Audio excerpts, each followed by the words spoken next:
Have you ever landed in a place that looks like a postcard? The kind of place you've seen 1,000 times on screensavers and travel brochures, where the water is impossibly blue and the sand looks like powdered sugar. It's the kind of destination you dream about when you're stuck in traffic or staring out your office window on a rainy day.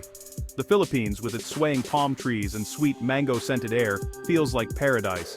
Every corner bursts with color and life. The markets overflow with fresh fruit, the air is thick with the scent of salt and sun, and everywhere you look, there's a sense of warmth and welcome. It's the kind of place that makes you want to slow down, breathe deeply, and soak it all in. You think, this is it. I've made it. I'm in paradise. You imagine days filled with adventure, relaxation, and maybe even a little self-discovery. You picture yourself sipping fresh coconut water on the beach, exploring hidden waterfalls, and living the dream you've always seen in your mind's eye. But then, reality creeps in. The laundry piles up, dishes stack in the sink, and sand seems to multiply no matter how many times you sweep. The little things you never thought about, like the humidity making your clothes damp, or the geckos that sneak into your kitchen, suddenly become part of your daily routine. The fantasy starts to blur with the everyday. Suddenly, paradise feels like work. You're surrounded by beauty, yet bogged down by chores. The magic of the place starts to fade as you realize that even in the most stunning locations, life's little responsibilities follow you. The dishes don't wash themselves, and the sand doesn't stay on the beach. You start to think, am I doing this wrong? Is this what travel is supposed to be? You wonder if you're missing something, if everyone else has figured out the secret to effortless living abroad while you're stuck in a cycle of cleaning and organizing. You came here to experience the culture, not to become a full-time cleaner for your holiday rental. You wanted to explore, to meet new people, to try new foods, not to spend your afternoons scrubbing floors or folding laundry while the world outside keeps spinning. This was me. I was juggling exploring, working, and keeping my space from chaos. Every day felt like a balancing act, trying to make the most of my time in paradise while also keeping up with remote work and the never-ending list of chores that come with living anywhere, even in the most beautiful places. It was exhausting. I felt like I was running on a treadmill, missing out on the beauty outside. The days blurred together, and I started to wonder if I was really living the dream or just bringing my old routines to a new setting. The frustration was real. I questioned if I had made a mistake coming here. Was I just chasing an illusion? Was paradise only for postcards and not for real life? Was I cut out for this? It was a moment of truth, a point where I knew something had to change. I realized that paradise isn't just about the scenery. It's about how you choose to live in it, how you adapt, and what you prioritize. I needed to find a way to truly enjoy this incredible journey. To let go of perfection, embrace the mess, and remember why I came here in the first place. To experience life in all its beautiful, chaotic, and sometimes sandy glory. Let's talk about hiring a maid. In the West, it sounds like a luxury, but in the Philippines, it's common. Here they are called kasambahay, meaning a companion in the house. It's not about having a servant, it's about a respectful working relationship. When you hire a kasambahay, you're not just getting someone to clean, you're bringing in a person who can help with tasks that eat up your day. This can include laundry, dishes, sweeping, and even cooking. It's a flexible arrangement designed to fit your needs. Think of it as creating an opportunity, providing a valuable job. You get the gift of time and a peaceful home, and they get a respectable income. It's a win-win situation, deeply appreciated here. I will never forget the first day our helper, Atelina, came to our apartment. It was a day that would quietly change the rhythm of my life, though I didn't realize it at the time. The morning was humid, the city outside already buzzing, and I remember feeling a strange mix of anticipation and embarrassment as I waited for her knock.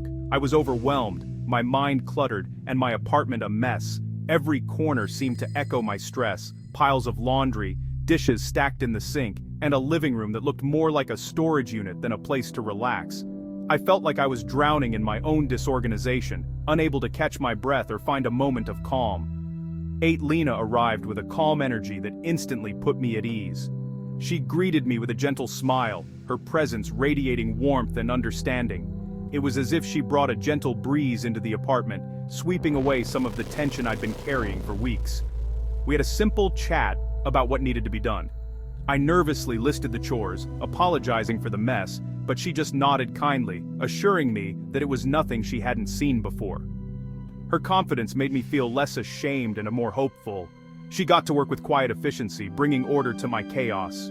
I watched as she moved from room to room, her hands skillful and sure, transforming clutter into comfort. The sound of her humming softly as she worked was oddly soothing, a reminder that help had finally arrived. I went out for a couple of hours, and when I returned, I was speechless. The apartment felt like a completely different place. The air seemed lighter, the space brighter, and for the first time in a long while, I felt like I could breathe deeply. The floors sparkled, the laundry was neatly folded, and the kitchen shone. Every surface gleamed, and the scent of fresh linen and clean countertops filled the air. It was as if the entire apartment had been given a new lease on life. It was like a weight had been lifted off my shoulders. I could finally relax, stretch out on the couch, and let go of the constant anxiety that had been following me around. That feeling was more than just happiness about a clean apartment. It was a deep, almost unexpected sense of gratitude and relief. I realized how much my environment had been affecting my mood and my ability to enjoy life. It was relief, a profound sense of peace. For the first time in months, I felt truly at home in my own space. The sunlight streaming through the windows seemed to dance on the clean floors, and I found myself smiling for no reason at all. My mind felt clear, and I could finally focus on the exciting parts of my journey. With the clutter gone, I had space to think, to plan, and to dream about the adventures that awaited me in this beautiful country. Hiring help wasn't about being lazy, it was about reclaiming my mental space and time. It was about giving myself permission to let go of the guilt and accept that sometimes, we all need a little support to truly thrive. It was about enjoying the paradise I had traveled so far to find. With Atelina's help, I could finally appreciate the beauty around me, both inside my home and out in the world, and truly savor the peace I had been searching for. What do we all wish we had more of? Time. When traveling, every minute feels valuable. Why spend hours on tasks you can delegate? Hiring a maid in the Philippines buys back hours of your life, hours you can invest in yourself and your adventure. Without help, you might spend hours on chores. With a kasambahay, those hours are handed back to you. It's a gift of freedom and opportunity. This gift of time reduces cognitive load. Your mind is free, and you have more energy. For families, this is a game changer. Imagine not worrying about cleaning up or laundry. It allows you to be a better parent and a happier traveler. The time you get back is quality time. It transforms your trip into a genuine, joyful vacation. With newfound time, you start to really travel. Not just staying in your bubble but exploring the Philippines. A spontaneous trip is possible without chores holding you back. The map of the Philippines opens up to you. You can pack a small bag and go, knowing you'll return to a clean home. This freedom encourages spontaneity and adventure. You start living like a true explorer, not just a tourist. Dive deeper into the local culture with free afternoons. Your kasambahay can be a source of local knowledge. This relationship becomes a beautiful cultural exchange. To appreciate hiring help in the Philippines, understand the cultural context. It's about mutual respect and necessity, not exploiting cheap labor. The concept of the kasambahay is deeply ingrained in society. It's a collaborative effort that helps the community function smoothly. The key to a positive relationship is respect. This person is not your servant.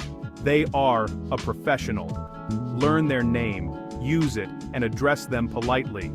Take a genuine interest in their life and family. As an employer, be clear and fair. Have a friendly conversation about expectations and put it in writing. Pay them on time and a fair wage. Understand the kasambahay law that protects domestic workers' rights. Respect the laws of the country you're a guest in. Ready to find your own ate? Start with word of mouth. Ask people you trust for recommendations. A personal recommendation is invaluable. If in a condo, ask the administration or security guards. They often know reputable people looking for work. Online platforms and Facebook groups can also help. Exercise caution and get references. Meet the person for an interview before hiring. The interview is key. Have a friendly conversation. Ask about their experience and comfort with tasks. Ensure you're both on the same page. Trust your gut instinct. Finding the right person is like finding a new friend, a teammate who will make your life infinitely better. Hiring a Kasambahay is not a luxury, it's a strategic decision. It's about valuing your time and mental health. It's an investment in happiness, not an expense. Think of it as a tool that makes your journey more joyful. It removes the friction from daily life. This is a life upgrade with a massive impact on quality of life. It's the difference between stress and peace, between chores and creating unforgettable memories. This upgrade is accessible in the Philippines. For the cost of a few dinners, you can have support for a month. Shift your mindset. See it as a practical way to enhance life. Prioritize joy over drudgery. Embrace the local culture of support. It's one of the best decisions I made, transforming my experience from good to absolutely incredible. My journey through the Philippines has been nothing short of amazing. Every day here feels like a new adventure, filled with unexpected moments and unforgettable memories. From the moment I arrived, I was greeted with warmth and kindness that made me feel instantly at home. The food is a celebration of flavors, each meal a discovery, from sizzling street food to home-cooked feasts. The landscapes are breathtaking, whether I'm wandering through lush rice terraces, hopping between pristine islands, or simply soaking in the vibrant energy of a local market. Every adventure here is incredible, and there's always something new to explore. But what truly makes this place special are the people. Their generosity, humor, and openness have touched me deeply. I've made friends who feel like family, and every encounter has left a lasting impression on my heart. A huge part of that connection came through welcoming a Kasambahay into my life. Having someone help me navigate daily life, share local customs, and offer support has been a gift I never expected. It changed everything, giving me the space and peace of mind to truly fall in love with this country. With that support, I could focus on embracing every moment, learning, and growing. This journey of discovery has become my life's passion. Every day brings new lessons, new faces, and new stories to tell. I'm constantly inspired to keep exploring, to keep pushing my boundaries, and to share what I find with the world. I pour my heart into creating stories that inspire others to travel, to connect, and to see the world with fresh eyes. My hope is that these stories spark curiosity and encourage others to step out of their comfort zones. It's a lot of work, planning, filming, editing, and sharing every step of the way, but I believe in the power of travel to change lives, to open minds, and to build bridges between people and cultures. I truly believe that sharing these stories helps build bridges between worlds. When we come together over a meal, a story, or a shared adventure, we realize how much we have in common. Your support, every comment, like, and share, keeps this journey going. It motivates me to keep creating, to keep exploring, and to keep connecting with people from all walks of life. When you watch and share my videos, you become part of this journey. You help spread these stories and inspire others to see the world differently. Together, we're building a community of curious, kind, and hungry travelers, people who are eager to learn, to connect, and to make a positive impact wherever they go. If you've enjoyed this story, please consider supporting my work. Every bit of support helps me continue sharing these adventures and bringing you along for the ride. Your support allows me to keep exploring, to keep telling stories, and to keep shining a light on the beauty and kindness I find along the way. Thank you, from the bottom of my heart, for being part of my journey. Your encouragement means the world to me. The road ahead is full of possibilities. Let's see where the journey takes us next, together.